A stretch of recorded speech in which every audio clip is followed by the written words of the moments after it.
glide was moving individually both the wavetable and lifting up the kind of samples that are built into this instrument rack. Very, very cool.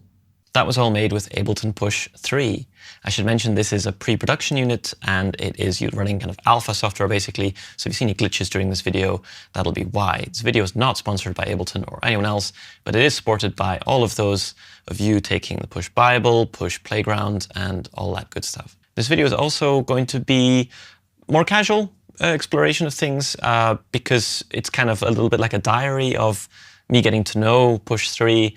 And I just want to share my process of exploration with you because it's actually quite fun. And instead of trying to present a perfect finished product. So anyway, that's the vibe. Let's take a look at things. Here is a drift device, the new instrument that you get in all versions of Ableton Live 11, which is very, very cool, I must say. And let's give it a play. So as you can see, if I move my finger up and down, that activates slide, and slide is an MPE function where we can essentially attach a bunch of different parameters and adjustments to that movement. Now, depending on the instrument, this can be per note. For some things, it will not be because you cannot do that with, for example, devices and effects which don't have per note or MPE functionality. But yeah, this is just an example. So very musical, very, very cool. And let's give an example.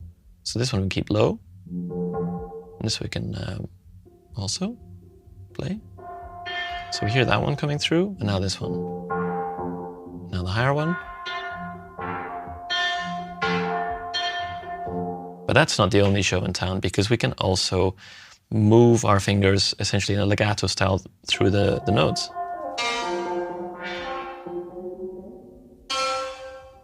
Now here, now and then, it was picking up the extra pressure I was putting on the note, which made it sort of break the glide essentially between the notes.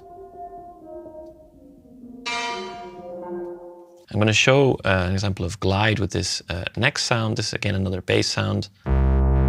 Now, being able to glide between notes is the big deal here, which is really a very crazy thing to get used to. And I'm going to have to reprogram my brain a little bit, but already very, very interesting. So let's just do this.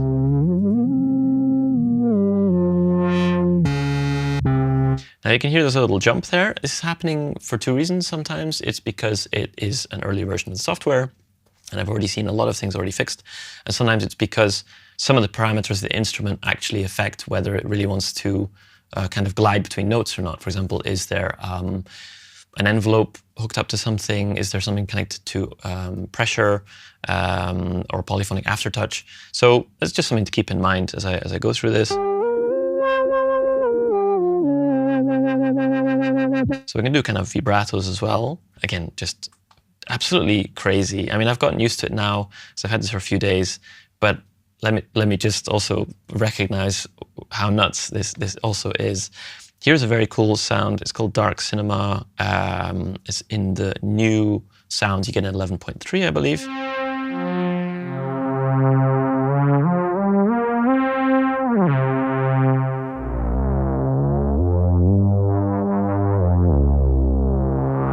So again, we have slide functions here. I've edited some of these in some cases just to make them a little bit more interesting. For example, if I press lightly, you won't hear much going on, but if I just push up, all the way up, you'll hear that it triggers a reverb as well. I mean, this is a dream. So I want to pick this note out and push it up to the reverb.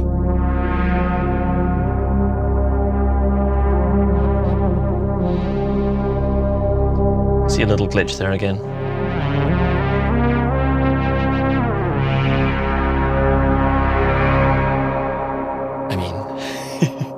This is so cool. You'll also see something, which is that it lights up the original note, and then as you slide, it shows what note that originally was. I made the suggestion to the Push team that it could be cool to actually have it light up the other notes as you slide through them, perhaps in a lighter fashion, because then it's kind of easier for when you're transferring your finger to other notes.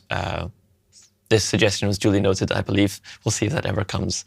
Let's just keep going through these sounds. Now, this one is crazy. So what I've done here is I've taken a sound from Push Playground, so one of the lead sounds, the lead instrument from Push Playground. And I've attached an arpeggiator and some note generators, all just standard Ableton Live devices, and I can now do that for each note.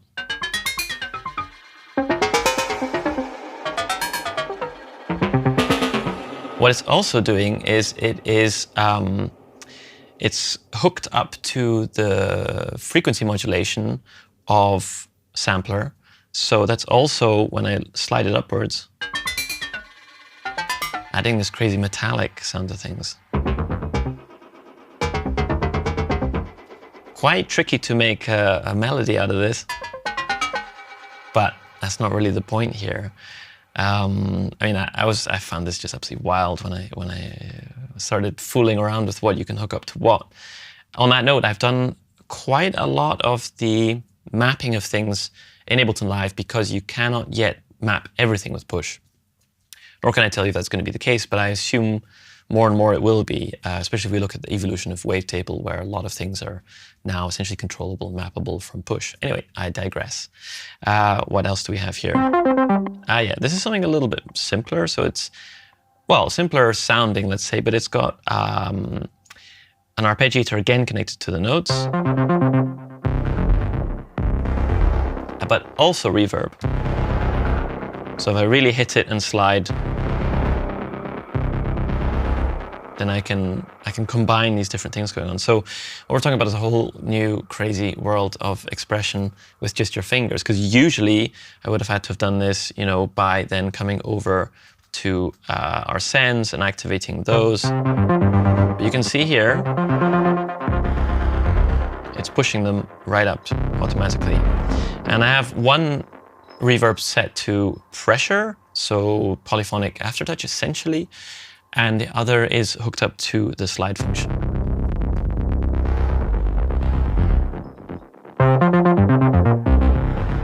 Okay, let's just keep on moving and keep this nice and brief.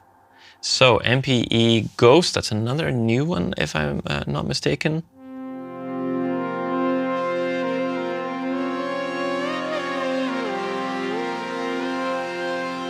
Crazy. You can see here that Push has stopped responding. It's not highlighting the notes anymore. Again, this is just a temporary bug, and when I disconnect and reconnect Push, it always comes back. So I'm sure that's going to be picked up. But what a nice.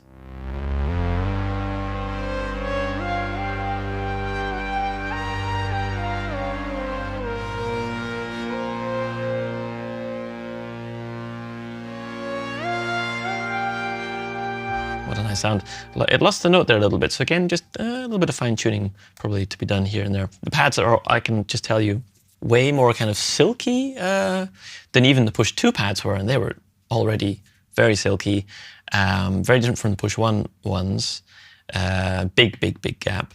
And what I would also say is that even you might see some glitches here, but there were way more glitches in the beginning. So that is something which clearly just takes quite a lot of work to iron out, but it's already 90% of the way, I guess. Here we have another one called Ethereal Brushed Bells. Very, very cool, breathy drift instance.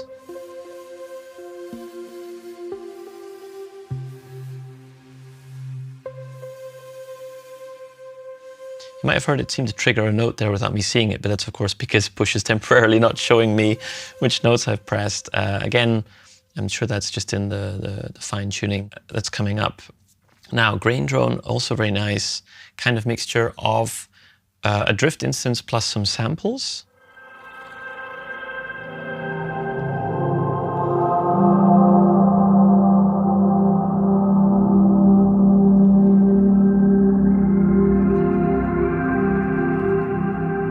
Cinema Hello. I mean, that sounds really, really cool.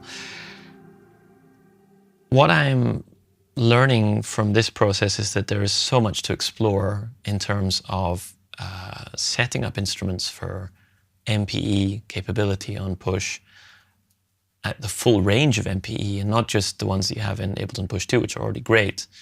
And it's a really exciting whole new world, which brings me nicely to something I'm going to start working on, and there'll be more information in the description about that, which will be a course, an online course really focused on sound design for Ableton Push, in particular with a look at MPE. Now, the details I'll put below and on a page that I'll link to, so do check that for the most up-to-date information about what this thing is. Sometimes I say something in a video and it changes a little bit later, but I'm very excited about this. It's such a thing to explore right now. So yeah, take a look and yeah, let me know if you're interested. Another reason to make this video diary series is that there's so much to talk about. I'm going to be doing a performance for Ableton, like in real life in the Netherlands, in Europe. I'm going to be doing other videos for them, either on my channel or somewhere on theirs, not clear yet.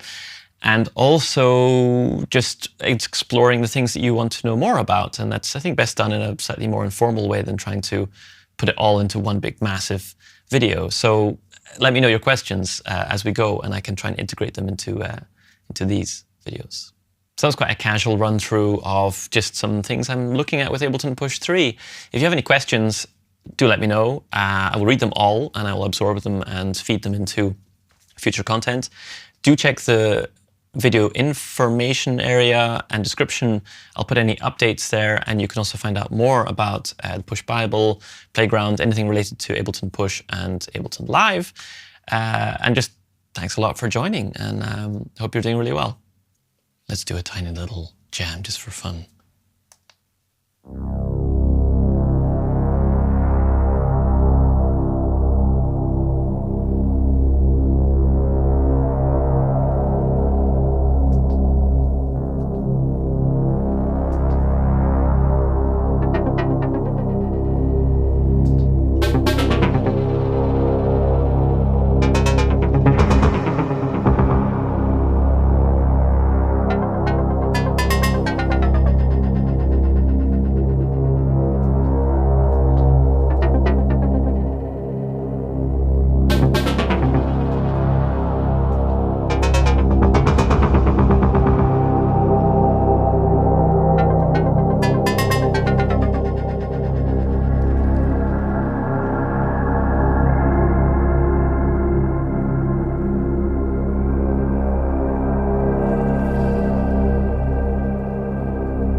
That's a lot of fun.